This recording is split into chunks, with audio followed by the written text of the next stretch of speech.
ಮೊದಲನೇ ಕಾರ್ಯಕ್ರಮ. ಈ ದತ್ತಿ ಉಪನ್ಯಾಸವನ್ನು ಇವತ್ತು ನಮ್ಮ ಮುಂದೆ ಇರ್ತಕ್ಕಂತಹ ಶ್ರೀಮತಿ ಸಹನಾ ಸಿಂಗ್ ಅವರು ನೆರವೇರಿಸ್ಕೊಡ್ತಾ ಇದ್ದಾರೆ. ಇವ್ರ ಬಗ್ಗೆ ಒಂದು ಸಂಕ್ಷಿಪ್ತವಾಗಿ ಹೇಳಲಿಕ್ಕೆ ಪ್ರಯತ್ನ ಮಾಡ್ತೇನೆ. Sahana Singh, she is a professional, a background in environmental engineering. She is born in Mysore, if I am right.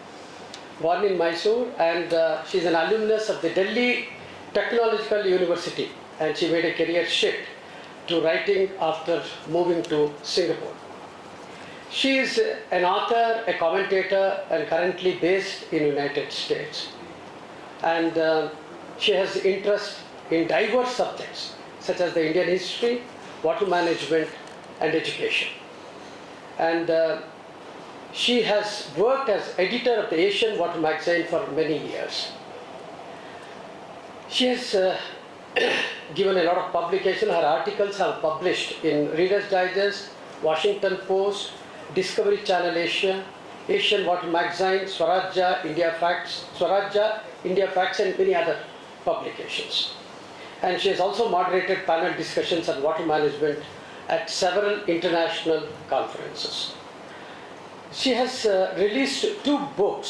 One is The Educational Heritage of Ancient India. I think that's the main book on which first book she's going to talk about. And Revisiting the Educational Heritage of India. These are the 2 very important books. She has won several awards for journalism, including Developing Asia Journalism Award in 2008. A short animation video made by her on the world's water crisis won the top prize from the Delft Urban University of Technology in Netherlands. It was in the year 2012. In fact, Delft University is one of the top universities in the world on urban management. Sahana Singh's work serves as a beacon for those seeking a deeper understanding of the India's cultural and educational roots. And definitely her work on this is worth commendation. She is on the board of many non-profit organizations related to history, heritage, education, and restoration of the samskara. She is passionate about traveling and connecting the dots across different societies, civilizations, and disciplines. I welcome her on behalf of every one of you and the Mythic Society. So thank you Mythic Society for inviting me today. This is such a wonderful venue, the building, the auditorium, I'm just loving it. And the deep history, it's such an old institution. So I'm very honored to be speaking here. And of course I see a lot of friends in the audience, people who are following me on social media, relatives, and my aunt who has taken the trouble. She's been having a health crisis and still she's come all the way to attend. That's my aunt at the back. She has come and I'm so touched that she and my cousin also who brought her here. Thank you so much. So let me start off with this, with my talk on India's magnificent educational heritage. I have written 2 books, and this second book was written in 2021. It was launched in Bangalore in Institute of World Culture. And my journey has been going on since then. This book is taking me to places all over the world. There is so much of inspiration in the topic itself, India's educational heritage, that I have spent the last month traveling in Gujarat, speaking at different universities. Then I was at IIT Dharwad. And in all these journeys, I am myself coming to learn a lot. I'm meeting such amazing, towering intellectuals, and that is adding to my knowledge. So for that reason, I'm very thankful I wrote this book, because I'm learning so much. So India has an educational heritage without parallel. I can say this with conviction. So we have a very ancient tradition of formal, disciplined learning, which is difficult to find in other regions at the same time, when we were having this system of propagating knowledge. And there was this whole culture of the value attached to education, which is very special to India. And even today, when you see that Indian parents are pushing their children to get into Ivy League universities, to be at the top, and they are not happy if you get into some lower universities, all these things is coming from ancient times. It is not a phenomenon that started yesterday. ancient times, thousands of years ago also, parents were pushing their children to get into Ujjain University, get into Nalanda, get into all these universities in India. So we have that culture of pursuing knowledge to the highest extent possible. And modern universities today are built on the intellectual foundations that were laid in India, in ancient India.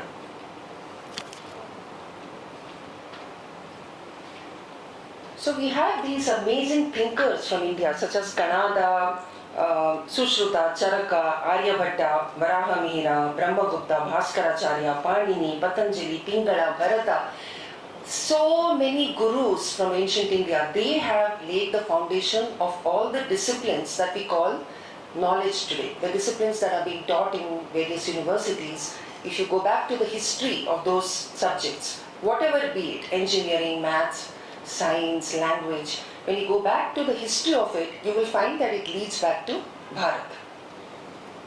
So science, medicine, math, language, art, music, philosophy, environmentalism, everything, knowledge that has flowed out from India and on which other people have built on it, and that has become modern knowledge. So this history of knowledge is something that we need to remember. It has been forgotten because it's being packaged as modern knowledge coming from different parts of the world.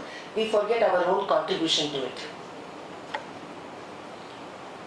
Now, this is a map showing you the different centers of advanced education all over India.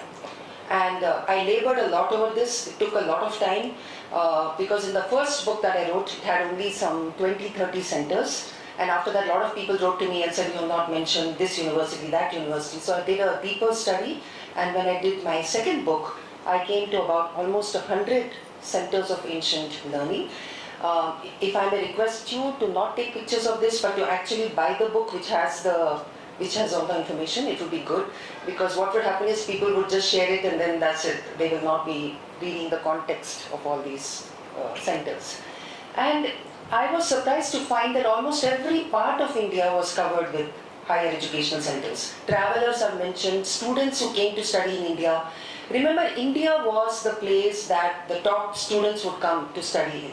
So just like today, students flock to Ivy League in America, or they go to Oxford in England, or they go to Australia, India was the place where most of them aspired to send their children to study under the gurus, top gurus of India. Their names would be known. Many of the students who came from Western Asia or who came from China to study in India would know the name of the guru under whom they want to study. That was it. And there were very difficult admission tests. So a lot of things that we think they are modern phenomena, like coaching centers, admission tests, the negative marking, a lot of things were actually they have been coming from ancient India, right? So for in the eastern part of India, you can see there are so many universities: Nalanda, Vikramshila, Jagadala, Telhada. In a lot of them, we have records of very difficult entrance examinations. For Nalanda, only 20% students would be selected, 80% would be eliminated. And there were many villages around Nalanda where coaching centers were teaching students how to crack the admission test in Nalanda. And then we hear about Indonesia, where Chinese students would go to Indonesia because Indonesia was like mini India. And where a lot of disciplines which are taught in India were being also taught there. And so it was like a preparatory stage where they would be spending time in Indonesia, the Chinese students. Like Yijing has mentioned that he spent 1 year in Indonesia and then he applied for the admission test in Nalanda and he got through. Because you would need to know Sanskrit, you would need to have a terrific memory for you to clear the admission test. Memory was extremely important. So in the eastern side, you can see the cluster of universities. It also includes Navadvip, Mithila. These are all very important universities, centers of logic, for example. Mithila was a center where, apart from other disciplines, it was very well known for logic, Nyaya Shastra. And in competition to Mithila came Navadvip in Bengal. And ultimately Navadvip became better than Mithila. It attracted better students. Okay. And in the north, we should not forget Sharda Peeth universities. Before that, of course, there was Takshashila. The oldest that has been excavated so far is Takshashila, and people would, the modern historians will tell you it was 7th century BC and so on. But our own historians find that it probably could be even thousands of years old. It could even be 2000 BC. So we are still uncovering our own history. Takshashila was one of the oldest. That is where Chanakya, Charaka and all the famous gurus we know, they studied and taught there.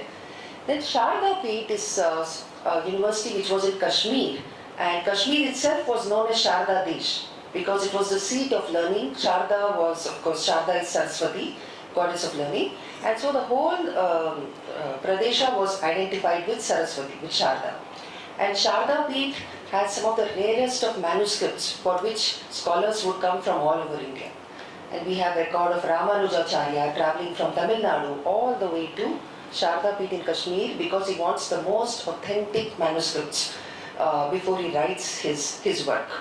Okay, so Ramanujacharya is known to have travelled. Then Hemachandra was a grammarian in Gujarat, and there is record of him being asked by the king to write a book on grammar, latest book on grammar, write another book. And he said, I want all the old books on grammar that have been written and which are kept in Sharda Peeth. And so copies were requested from Sharda Peeth and they were brought for him. So you are thinking that it's only in today's times that we are traveling to study in different universities. But just go back to thousands of years ago, even then people were making those difficult journeys. They would walk, they would use horses, pack animals, they would come by boat, ship, any way possible to study in a top university of India. They wanted certification from an Indian university. In the southern part of India, can you see how many centers of learning? Many of them were mathas, many of them were temple universities. Different models of learning centers. So mathas, for example, were also places where travelers could stay.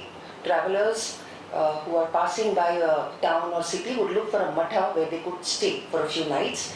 And those were also centers of learning, and those were also places where Vaidyas would be available. If you are feeling unwell, you could consult a Vaidya in a matha. Or if your animal is feeling unwell, if you are traveling with horses or any other animal, your cattle, if it's not feeling well, you can take the Vaidya's help in the matha. So imagine, these were multi-purpose institutions in ancient times that were serving many purposes. And then I want to point out Kantalur Shala in Kerala, which was also a very important center of learning. It was called Nalanda of the South. But it actually had more subjects than Nalanda. It even had martial arts. Martial arts was not being taught in Nalanda. But in Kerala's Kantalur Shala, martial arts was an elective. Or maybe it was compulsory, I'm not sure. And we have records of students being warned that you should not wear your arms, you should not carry your weapons to the classroom. Because there is a record of students getting into a fight and both of them are carrying weapons. So teachers made these rules that leave your weapons outside before you come for the class. So imagine, can you imagine a time like that when all these subjects were being taught and students were spoiled for choice about where to go and study, right? We have a record of a father living in Uttar Pradesh, in the Gangetic Plain, and he is saying that I am going to send my son to study in Vallabhi University in Gujarat because that is a great center of administration. So in Katha Sarit Sagara, there is a mention of a father. He is not sending his son to study in Kashi. He lives in Uttar Pradesh, but he is sending his son to study in Vallabhi, Gujarat. Gujarat had Vallabhi University, again a very reputed university, where they taught administration, governance, and students who graduated from there would get jobs in the government. So he was sending his son to study there.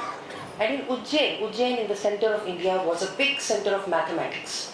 So some of the greatest mathematicians India has produced, Bhaskaracharya, Brahmagupta, they all taught at, and they were also students at Ujjain. And Ujjain had a top-notch observatory. So whoever was the head of that university also had to take care of the observatory. And some of the foundational ideas of mathematics that today we take for granted came from Ujjain. And also, of course, later on Kerala, we had the Kerala School of Mathematics, which was not a different school of mathematics. They were Aryabhatta's followers, and they took it further. Calculus, differential calculus came from Kerala. So the point that I want to make is that the whole of India was covered by universities, and many of them came up, they were not existing at the same time. They were all existing in different time zones. And sometimes what would happen is that when the invasions happened, you know that we were invaded. And so the scholars would flee from there, carrying whatever manuscripts they can carry, and they would relocate to another part of India which was safer, and that's how a new center of learning would come. So there is this story of Sri Rangam temple. Sri Rangam temple was another temple university. It was of course a place where people went to worship, but also a place where you could study. Temple universities would have an annex where classes could be held, where discourses could be held, where debates would be held. So the story of this Sri Rangam temple is very touching. So when news came that Ulugh Khan is coming from Delhi to attack this temple, loot the temple. At that time there was a festival going on in Sri Lanka, in Tamil Nadu, and there were some 12,000 ascetics who had assembled over there. And when the news came that they were going to reach in a few hours, that is when the chief priest of the temple was told to carry the image away. They were all prepared. So the main image was being carried away, and a duplicate image was kept ready in readiness in case it's broken. And all the 12,000 sadhus who had assembled there, they were told, do not leave, keep standing here. When the Muslim army comes, all of you have to try to prevent them from entering the temple because they are going to desecrate it. And that's what they did. They all stood there and they all died. And can you believe it that among those 12,000 people, there was also Vedanta Deshika, whose works are very popular today. Now his guru had just composed his work, Shuddha Prakashika, I think it is, and he was worried that when the army comes, I'm going to lose this work forever. So he gave it to his student, Vedanta Deshika, and said, protect it with all your life and take it safely, take it to the future generations. And so Vedanta Deshika pretended to be a dead body along with some others. Like among the dead bodies, he was also there, holding on to the manuscripts. And then when the army left, then he took the manuscript from there and he went to Melkote. And that's how Melkote became another center of learning. And he composed many more works, Vedanta Deshika, in honor of his guru who passed away in that attack. So you see how our gurus have protected manuscripts, have protected knowledge, so that we are able to access it today. A lot of sacrifice has gone into it. So this is a picture of Vidyarambha or Hate Khodi, and this shows to you how entrenched education is in our religious ceremonies also. So what you call Vidyarambha, Aksharabhyasa, in Bengal they call it Hate Khodi, and you can see this little girl, the first time she's learning how to write, is being celebrated in a temple during Saraswati Puja. So this is our culture. We had so many milestones, educational milestones, which were linked with our culture, our religious ceremonies. And then of course, Upanayana, which was for entering into higher education. Then we had Samavartana, which was the graduation ceremony. And the Samavartana ceremony is so poignant if you read what all is conducted during. Nowadays nobody does it, Samavartana. Maybe in Gurukulas they will be doing it, but not mainstream. Samavartana is actually far more profound ceremony than the graduation ceremony you have in colleges, because shlokas are chanted from Taittiriya Upanishad, where the students are told that they have a debt that they owe to the gurus who have taught them, and they must take this knowledge forward. They must be of impeccable character. They must have a mind of their own and not follow blindly. All these things are told during the Samavartana ceremony. So that is how our culture was. Now the most beautiful thing about our culture was that the teacher was the most respected person in society. And some of that culture has come down today also, but in a very watered down form. So in ancient India, the teacher was highly respected because he is giving the foundation of every subject to the students. He is building the character of the students. So the teacher was, the society supported scholars financially, emotionally and personally. And during religious ceremonies, they would invite the scholars to come and have food, have the prasada. And this was very common. And today we are told that, we have to learn from Finland how to respect teachers, how to make the highest paid people are the teachers in Finland, and how we should copy that model. What I tell them is copy our own ancient model. Our own culture is telling us how to treat teachers, right? And So the teachers and the scholars who are devoting their whole lives to education, to study, the society was told to look after them so that they don't have to worry where their food will come from, where their clothes will come from. So imagine Nalanda University was supported by 100 villages, the revenue of 100 villages, right? And similarly, there are inscriptions all over India, Karnataka, Tamil Nadu, where you can see the names of the donors who are giving so much gold, so much grain to the students, and the students who are studying harder subjects will be given more grants, and the students who are studying the basic level will be given a slightly lower scholarship. So all these things, they are documented. So that shows how institutionalized it was in our country. The kings used to donate land to the gurus. So agraharas that you have heard of. Today those agraharas are being broken down and some high-rise buildings are coming. But the name is still agrahara. So you can imagine what those agraharas were. Those were the homes of the teachers. And the students would even go to the homes of the teachers, and the teacher would teach them in the veranda of the house. So all these houses are next to each other. So one guru is teaching one subject in the veranda of his house. In the next house, the guru is teaching another subject, imagine. And sometimes on the street itself, there would be debates, impromptu debates, because they have just come out from one class, they have learned something, and now they are arguing with somebody coming from another class. So this was the ecosystem of learning that India had. Now, traveling was a very important part of education. So we have record of those who completed their medical training, the Vaidya, after they became Vaidyas. The Guru would say, travel all over India and treat patients in different parts of India and test yourself. So that is the way the education would be given a practical form, because they have learned the theory. Now the medical students would go and treat different patients. So we have the example of Jivaka. Jivaka is mentioned in the Jatakas, and he's mentioned as going around the country. He's curing one king of some ruptured intestines, he's doing surgery. I mean, you can't imagine that they were doing those kind of surgeries in those days. So they did have some kind of anesthesia, they were doing that, intestine surgery, and of course even plastic surgery we hear of during battles, that was also being performed. So, the students would travel. And there is another interesting nugget that I would like to share with you about Mithila. So when I was studying Mithila, the Mithila was a big center of learning in Bihar. And I was trying to find out that under whose rule was it, or was all this progress taking place. And I came to know that the first ruler was Nanya Deva, and he went from Karnataka to Mithila. And he started that dynasty, and the Karnataka dynasty, and they were big, supporters of education, and that's how Mithila became a big center of education.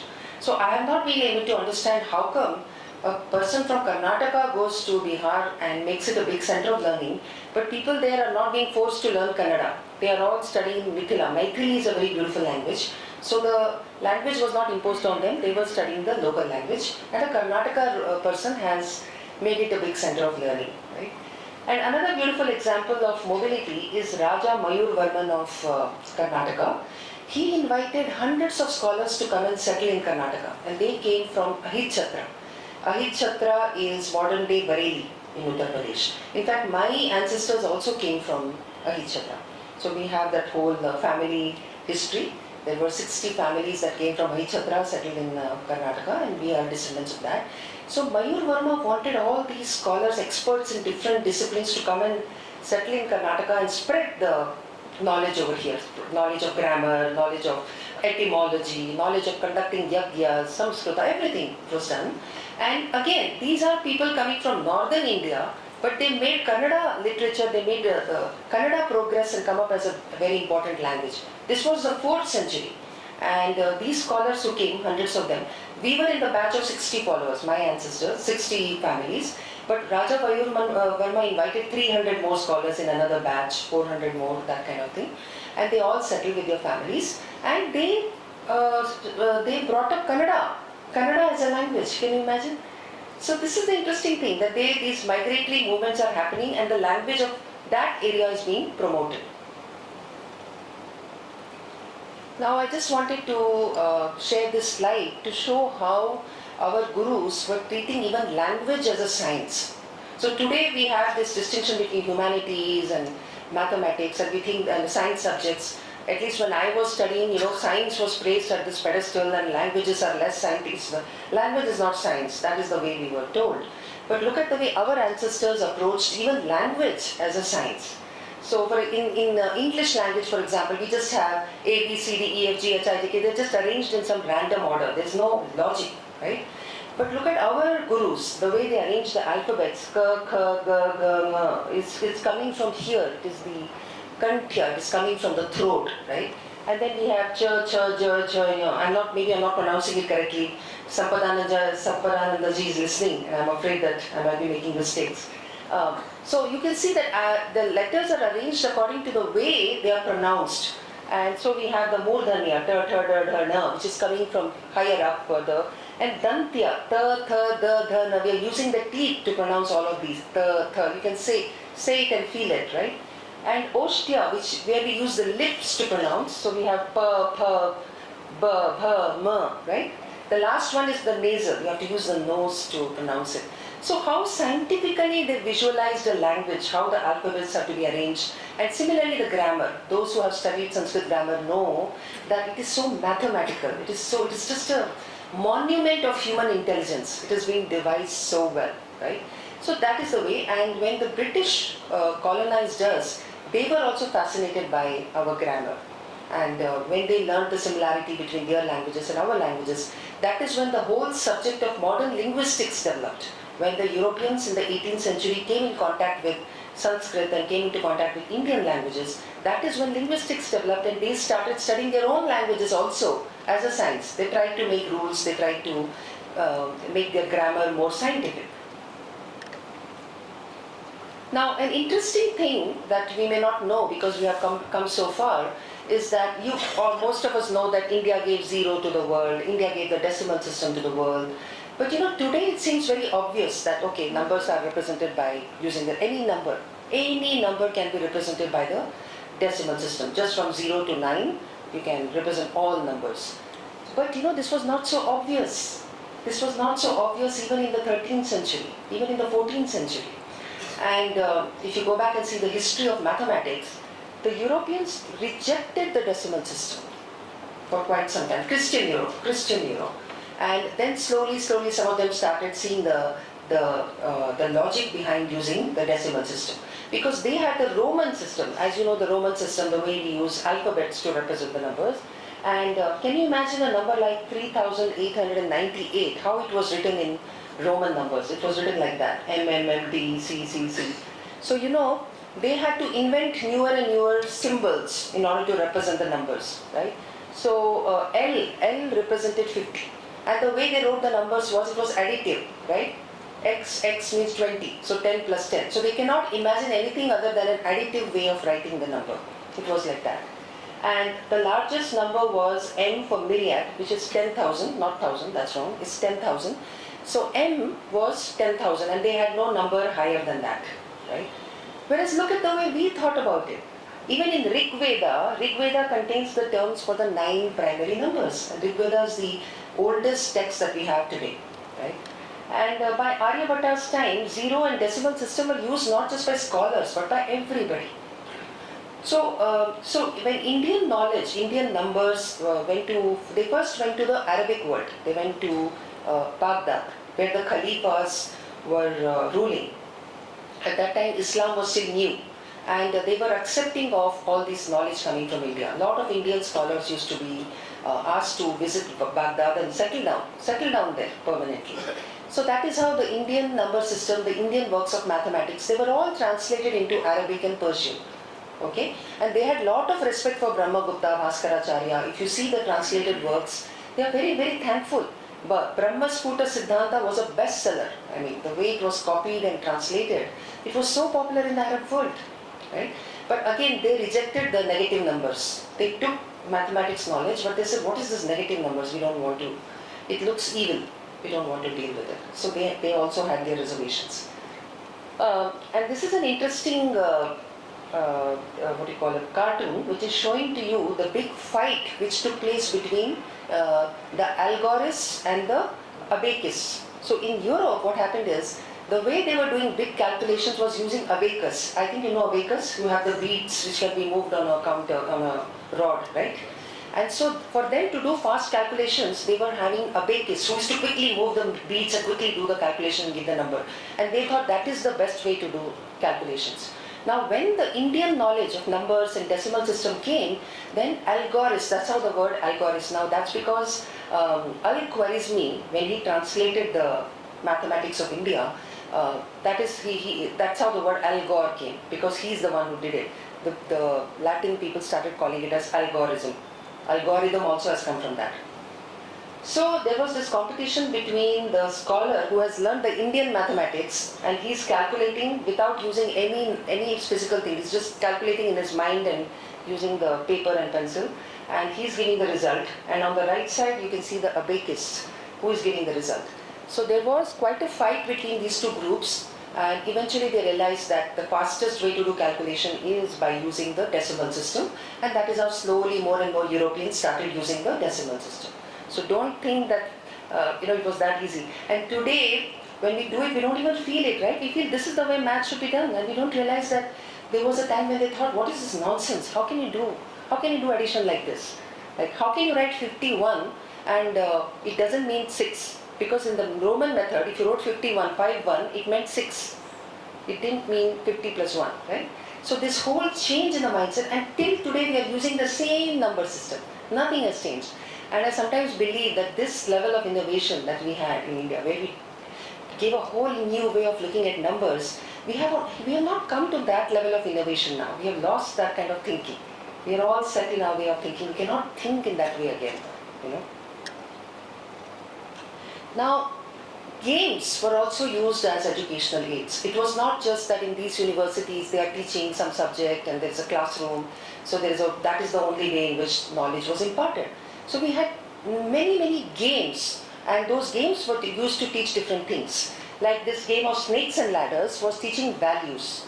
So it was not a game of numbers. It wasn't like you landed on a number like 8, then you climbed the ladder, you went up. It was not random.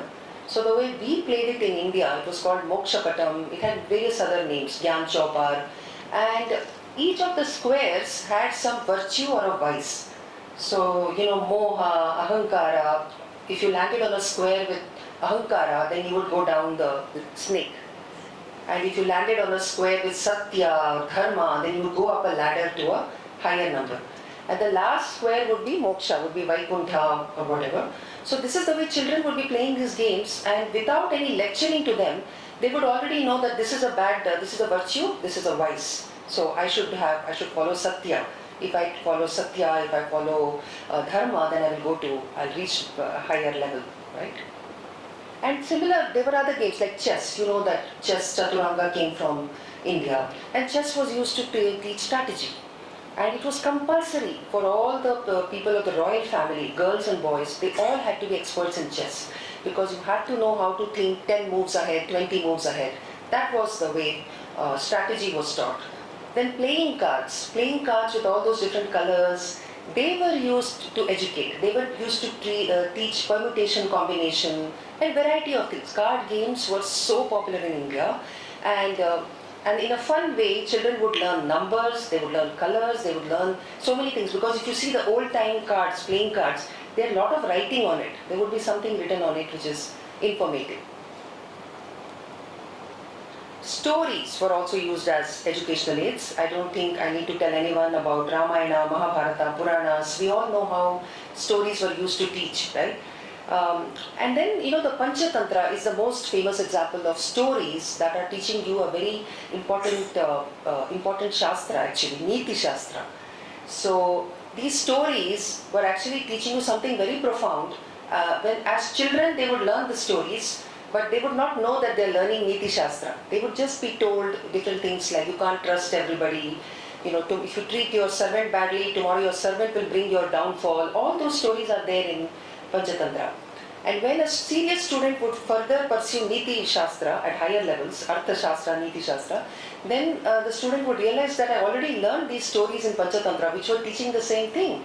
So in this way, can you see the pedagogy? They're actually teaching children the principles of higher knowledge already in a very digestible way, at a young age, and then at a later age the same knowledge is, the theory is given to you. So this is the way knowledge was taught, it was given in a graded manner. Then we had a culture of debate. This is just so part of Indian society, this is so characteristic of India that even today they say that if there are 2 people or 3 people, there will be like 5 viewpoints. So this is coming from ancient India, where we were all free to discuss, we were all free to oppose, right? So there was this culture of debate. The spirit of rational inquiry was well developed. Physical phenomena were observed closely and the rules of logic were applied to know. So if there is a beautiful sunrise, there is a sunset, they would try to analyze why is the sun there in that position and where does it go and does it really go down or are we moving. All these things were used. So Tarka Vidya was the Shastra used, and then we had such an elaborate system of evidence. What is good evidence, bad evidence, Pramana Shastra, right? And the reason why we have so many sampradayas today in India, right? This pluralism that we have Dvaita, Advaita, and I don't know how many other philosophies. We have Jains, we have Buddhists, we have the Charvakas. All this is because of the culture of debate. So there would be people who would debate and they would break apart and say, I don't agree with your view, and then they would form their own school of philosophy. Then they would break into some smaller group and they would form their own group, school of philosophy. So this was the culture of the time. And we find evidence of debates in all the Shastras, all the Itihasas also, Ramayana, Mahabharata, Skanda Purana, all the Puranas also you will find evidence of Tarka Shastra. And it was also presented like a tournament. There would be debate tournaments where organized by the kings, where all the scholars of the land would be invited. Come and show your skills in front of the people of this land.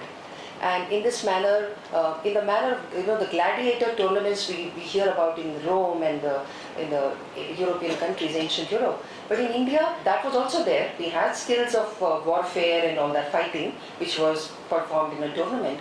But we also had debate tournaments. And in those debate tournaments, there would be rules about who will be disqualified if you shift the goalpost, or if you talk nonsense, if you're not pertinent. So these rules were there, and there would be a judge. So we have very famous debates, like Adi Shankara versus Mandana Mishra, and the judge was a lady. So there, when people say that women were not into education, we have examples of ladies being the judges of debates. They were so knowledgeable. And so the winners of tournaments, we also have this example of the winner of a debate tournament who was taken in a ratha, in a chariot around the city, for everybody to see and for everybody to know that this is the role model for us. The one who speaks in such a beautiful way, his language is so good, this is the way he dresses. So in this way, role models were introduced to the society. I have this slide on memory training because I have a whole chapter in my book on the importance of memory training, which I think we are devaluing quite a bit, because today, because our education was degraded, and then we went into rote learning, and that's how we forgot, we now don't know what actually memory was used for. So the way it was is that people would remember entire books in their mind in the ancient times. They would remember Ashtadhyayi completely, they would remember Amarkosha. And remember, when children are young, they have the capacity to remember a lot. And that is the time they would start making them remember. And today, you know how degraded you are when you think about what are you able to remember. How many phone numbers can you remember? Like do you even remember more than 4 or 5 mobile phone numbers? Right? You have to you think everything is in Google, I can Google it, or it's in my hard disk. But we don't bother to keep it in our brain, and that's really going down. The cognition also goes down when your memory goes down.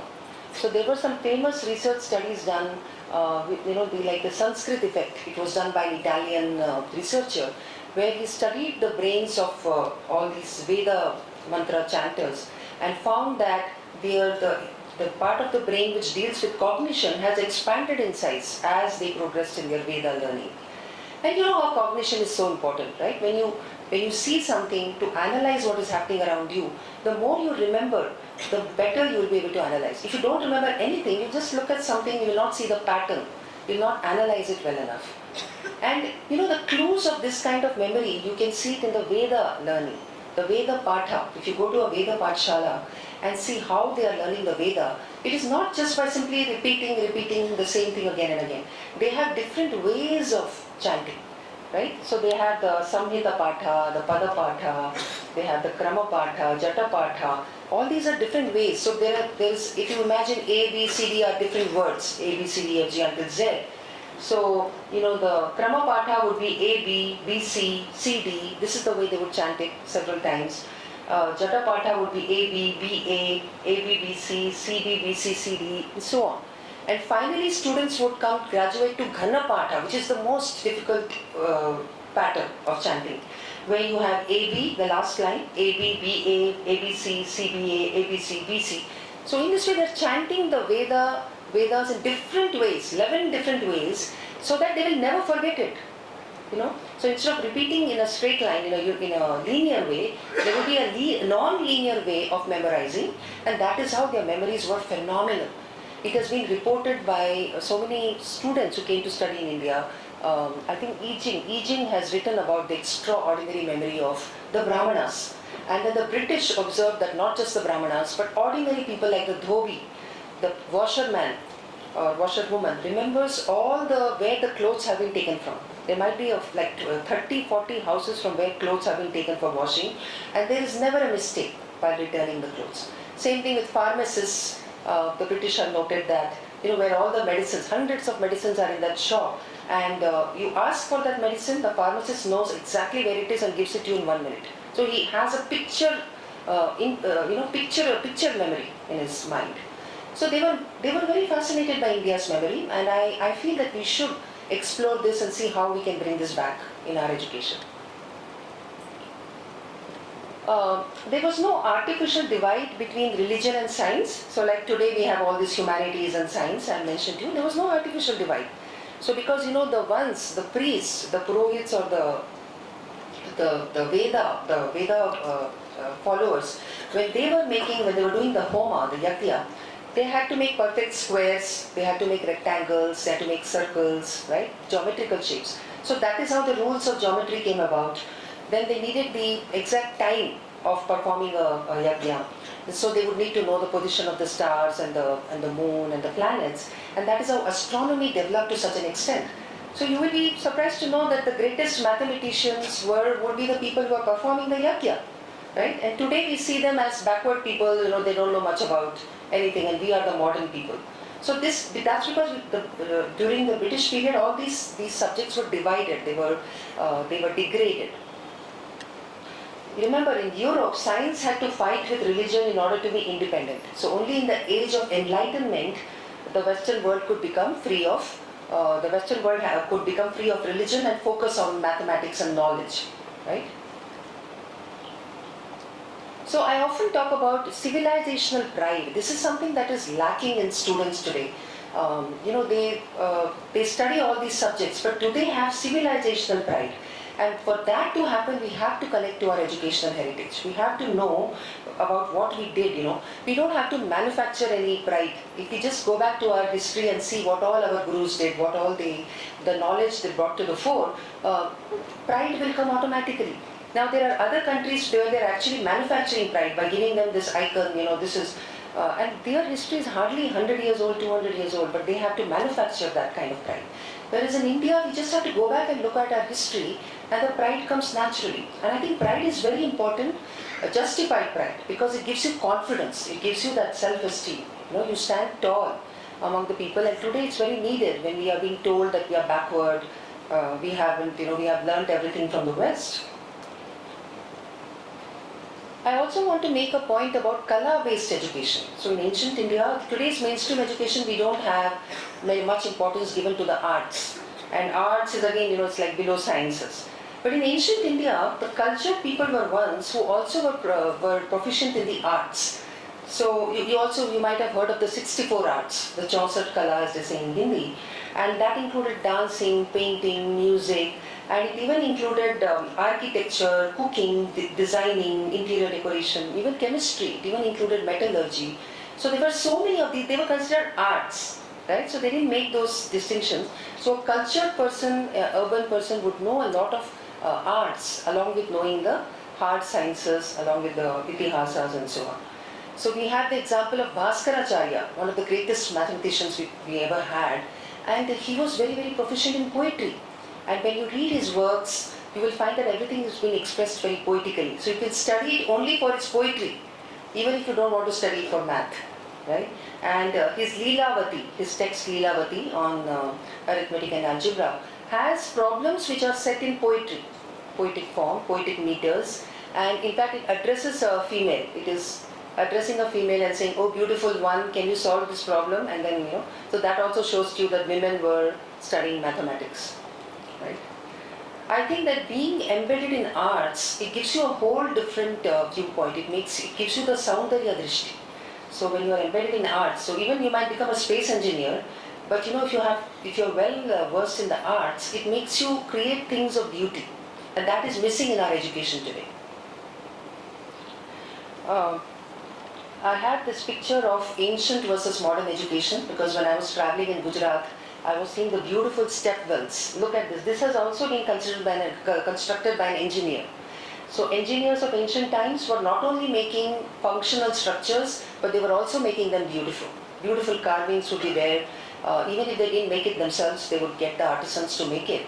But this is the way they conceptualized a well. And today, look at the tube wells that we build. They're just, they're holes in the ground with a pump and a pipe. So this is what the Saundarya Drishti is thrown out of the window when we learn all these sciences. And that is the difference between ancient education and today's, apart from many other things. I want to make a case for being rooted. Our education should help us to be rooted because it helps us to become more authentic. When we become authentic, when we are true to ourselves, when we know our true nature, our true culture, our sabhyata, we become more relaxed, we become more comfortable because we are not trying to speak with an accent, we are not trying to dress in something which is not our way of dressing, right? So I always tell young people when I meet young Indians that when you connect your heritage, you are going to become the most authentic version of yourself. And that's going to help you in many ways, like in your relationships with your family members, with your colleagues. Nobody likes a fake person. Nobody wants to deal with somebody who's putting on an accent and pretending to be very concerned, very kind. But you can make out this person is not authentic.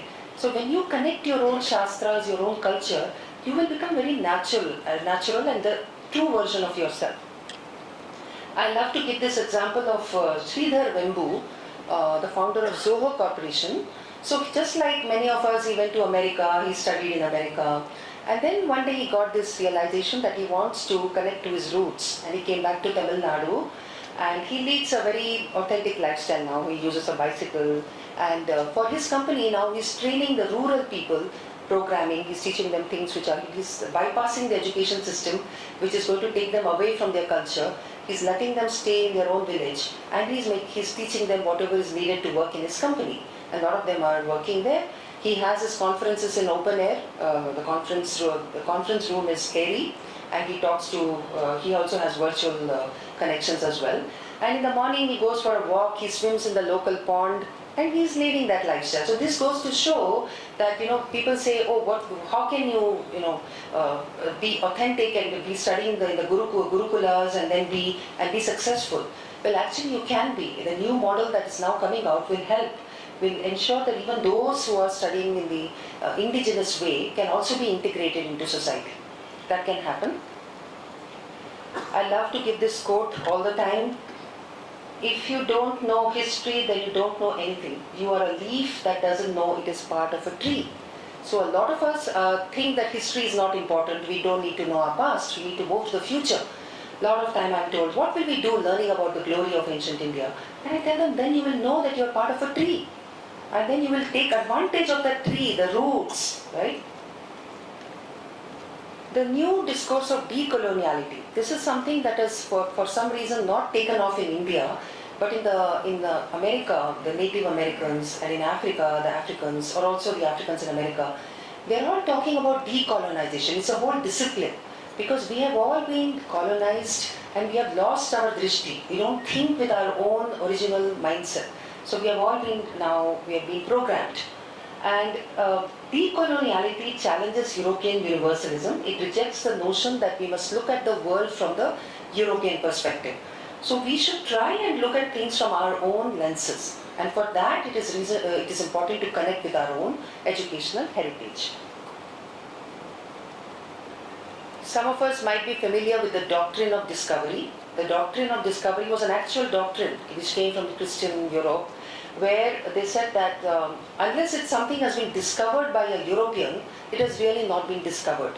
Okay, and it applied to land also. If the land has been taken up by a European, then it belongs to that European. Whoever lived there before, they have no rights over it. And the same thing was applied to knowledge, right?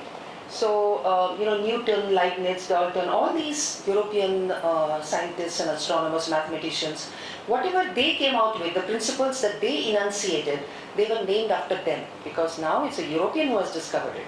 And that is why it is important to get into this decoloniality discourse. It is simply senseless, right, to call it Pythagorean theorem when we ourselves were using exactly that when in Bodhayanas, Shulva Sutras, and there are many other Shulva Sutras where you see exactly the same theorem is being applied to make the squares and rectangles, right?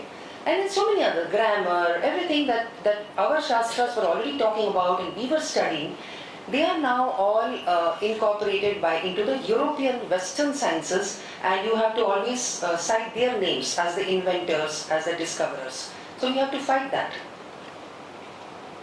And why we have to do that, I have some reasons for that. Like, we are losing our terminology because of deracination, because of this mental colonization. We are losing the terms that were once part of our vocabulary.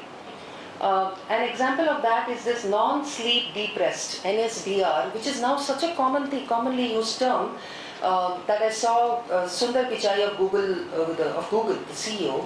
He was recommending to people that if you do not get sleep, if you are suffering from insomnia, then please see the videos of NSDR, non-sleep deep rest, which is nothing but yoga nidra. So you see how our terms have now been taken over and they are now called by a different name, and there is a patent around that, and the person who discovered it, he is being lauded because he discovered this technique, right? Alternate nostril breathing is pranayama. So pranayama, what we call pranayama, we all know the efficacy of pranayama, is now being projected as alternate nostril breathing. So when we are not connected to our own roots, we will just accept these terms. A lot of people accept, even Indians, they accept these terms and think, yeah, great, I am doing alternate nostril breathing. Utak Baitak. Now this is one thing that you might have seen naughty children in schools. They were being punished by the teacher to hold their ears like this and go up and down, right? Now that is being called super brain yoga. They have done a study on it, and they found that if you do it 20, 30 times or 100 times, it makes your brain relaxed, and a hyperactive kid can actually become very sober after doing this Utak Baitak. I think it is called Toppu Karanam in Tamil. So you see, because we didn't give attention to all this, we just took it for granted. The Western world is mining these concepts and presenting it as something new, right? Even Jalneti, by the way, Jalneti that we do for unblocking our nostrils, it's called Neti pot, and it's being patented. It's available in US pharmacies, and there's no mention of India. Nobody knows it has come from India. They think it is some nice method of clearing up your nostrils. The systems approach is nothing but the Purusha approach. We just accept the systems approach as some new concept that came from the West. But if you look at it, we had the Purusha approach, where we would look at everything as an organism, interconnected body, where every part of the body is contributing to the system. So we had temples. The structure of a temple is like a Purusha, like a body of the cosmic human being. Everything, even the structure of society was like a human body, right? The Varna system. So that is nothing but Purusha approach, which is the systems approach. Then this one water approach is something I heard when I was a water journalist, and I had gone to a conference where they launched the one water approach, and they explained to everybody that the same water that we drink is the water drunk by the animals and needed by the plants, and the water that should keep flowing in the river for the river's needs. So we should think of all this and we should call it one water. It's not just for human beings. And I remember standing up in the audience and asking the expert on the stage, this is a very old concept, why are you introducing it as a new concept? What is this one water? We had it in India, where we looked at everything as an interconnected organism, and we are not to exploit nature.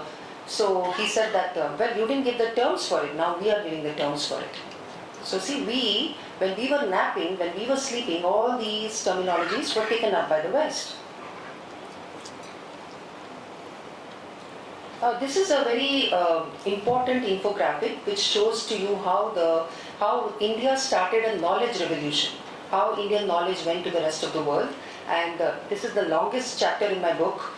In which I've talked about how Indian knowledge of Sanskrit, of grammar, and all, even the Hippocratic oath that we say, the doctors who take that oath, Hippocratic oath, you will find that Charaka's oath is already there. Shapat, the Charaka's Shapat is exactly the same thing, and it's even more, it is even more profound than the Hippocratic oath. So practically everything has gone from India, and that's why I've shown India as a lamp, the lamp of knowledge.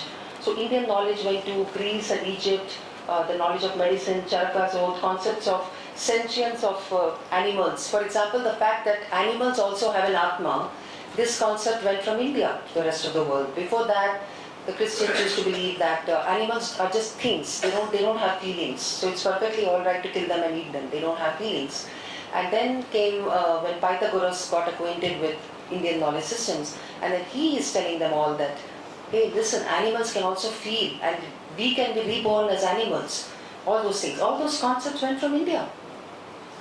Metallurgy, chemistry, biology. I mean, there is just so much that Indian knowledge has given to the world, and that is by way of translations that it reached the rest of the world. There was a translation revolution in the 13th and 14th century, whereby Indian Shastras were translated into Arabic, Persian, and later on when the Christian world occupied the Islamic territories, they took their books and translated them into Latin.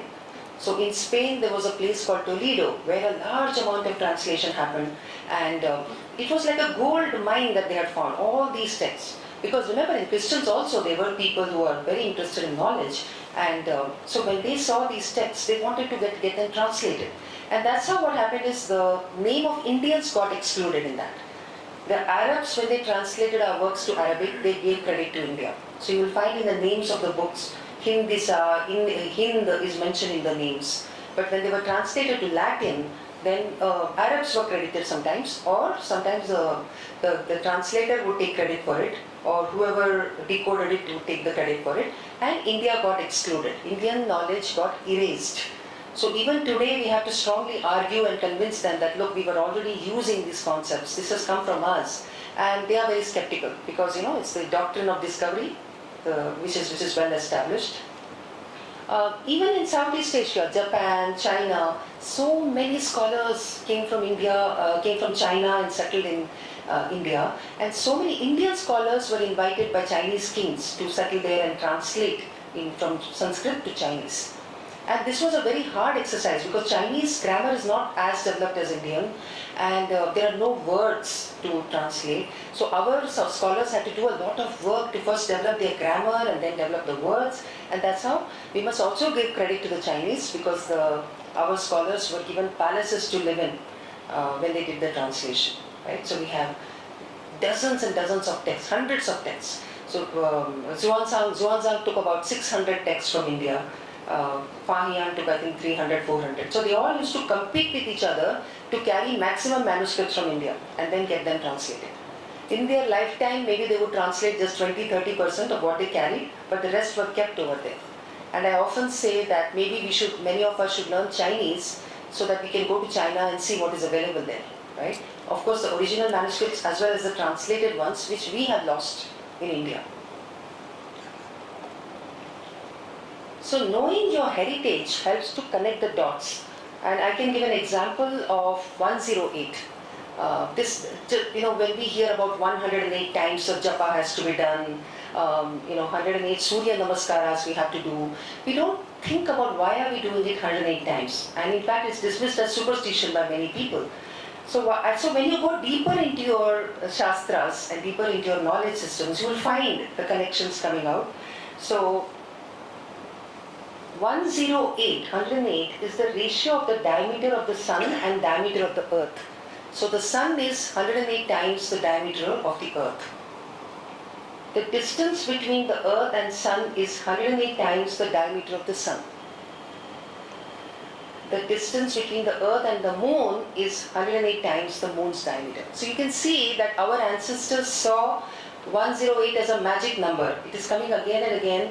And if the distance between the sun and the earth was any different from what it is now, there would be no life on earth. Distance between the earth and the moon, if it was different, there will be catastrophe. So this 108, they realized the significance of this, and that's how we have it in our chants, the japas, the Surya Namaskaras. So sometimes when we dismiss something as superstition, I think we should step back and try to see where it has come from, and it might lead you to something very profound, a very profound aspect of Bharatiya Jnana Parampara. So I think reconnecting with ancient knowledge might help us in solving many of today's challenges. And it is relevant today. A lot of people think that knowledge may not be relevant for today, but I think it is. I showed you how the terminologies are coming from our Shastras. There are so many things we can do with them. We have the example of Manjul Bhargava, the one who won the highest medal in mathematics, the Fields Medal, and he attributes it to the Indian knowledge systems. He won it in, I think, 2017, and he recounted how he used to go home in the summer holidays. He used to live in the US. He's from Princeton. He graduated from Princeton. So he used to go home to Jaipur in the summer holidays, and he learned Sanskrit from his grandfather. He started going through the works of Brahmagupta, Pingala, and so he came up with this unique way of proving Gauss's law on binary quadratic forms.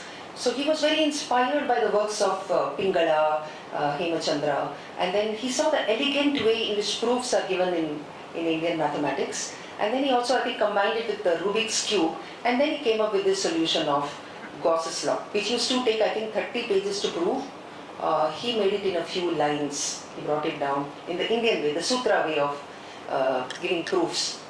So I think, using ancient knowledge, there is Manjul Bhargava who won the highest medal in mathematics. So we simply cannot say that ancient Indian knowledge is not relevant today. It is. We have Ayurvedic concoctions which are being patented today, which are being reused in a different way. Yoga is being repurposed to treat diseases. There is potential in agriculture, water management, sanitation, architecture, construction, cooking, nutrition, textiles, entertainment. Even entertainment has a lot to take from our Shastras. The Natya Shastras, if it is studied properly, then our filmmakers, I think, will be able to make much more beautiful films. Today, when you see the films that are being made, you can see that they don't have any knowledge of rasa, bhava. They're just making just whatever comes to their head. And there's often a lot of ugliness in them. So I think we all can, whatever discipline we are in, we can try to mine our Shastras and see how to make it relevant. The other thing is about solving today's problems. I like to quote Albert Einstein, who said that you cannot solve problems with the same thinking used to create the problems. Right? You cannot use the same mindset which created those problems. And today if you see problems, the problems of today, they are like climate change, global warming, psychological problems, right? Fraud, family breaking up, so many problems, garbage generation, heavy footprint, environmental footprint. So all these problems did not come from the Bharatiya Drishti. They didn't come from our Guru's way of looking at things. So that's why if we connect to our own Bharatiya Drishti via the Indian knowledge systems, we will probably find a solution for today's problems. The traditional Indic approach is always holistic. Before even these words called interdisciplinary came, integrated came, we have always been thinking in an integrated way. There is no Ayurvedic doctor who will only treat you for your eye infection or for your stomach problem. He will look at the whole body. And it's like that with every discipline. There was no subject of environmental sciences in ancient India, because environment was part of every discipline. Every engineer who constructed would think about how his structure is going to impact the fish, the birds, the animals. That's the way they constructed. Am I running? I should wrap up, okay. I will then skip this concept of brahmacharya. Just wanted to talk about how brahmacharya was an essential part of Indian education, and today it is not being taught at all. Nobody is explaining to the students or teaching them the techniques of self-control. Because brahmacharya, that is the years of studenthood, is the period when your moral compass has to be built very strongly, so that later in life, when anything comes your way, you're able to make the right decision. You will know what is dharma, what is adharma. And also if there is a crisis, somebody passes away, somebody dies, your girlfriend deserts you, your boyfriend is unfaithful to you. You know, people get into depression today. Students get into depression and all these things happen. But if brahmacharya had been inculcated in their student days, then those would not be a problem. They would know it's not the end of the world. They know they can look at the holistic, everything in a holistic manner, and they know that we can move on, we will overcome this crisis, right? So I always like to talk about brahmacharya to young people. So our educational heritage makes us very unique. This is another thing I like to tell the Indian students in America, because they want to know the practical use of being rooted. So I tell them that, look, you are all writing college essays. In order to be selected in different top colleges, you have to write an essay. And the selectors are trying to find out what is unique about you. But the problem is that today everybody is like each other. So most of the urban people are wearing jeans, they are eating pizza, they are watching Hollywood movies, taking selfies, writing Instagram posts. How will the selectors distinguish between all these students and their achievements? So this is where I feel that if you have a Bharatiya Drishti, if you strengthen your Bharatiya Drishti, you will be writing in your own unique way. Because Bharatiya Drishti is not about sameness, it is all about bringing out your original way of living, thinking, your original way of, your real gunas come out by connecting to your knowledge systems. So knowledge of Mahabharata, Artha Shastra, Nyaya Shastra, they make us unique in the global context. So I think that is the last slide. I think I had one on my contact details. It's not there. Not there? Here it is. So thank you very much for listening to me, and if you have any questions, my email is here and my book is there available outside. It has more details of everything that I told you. Thank you very much.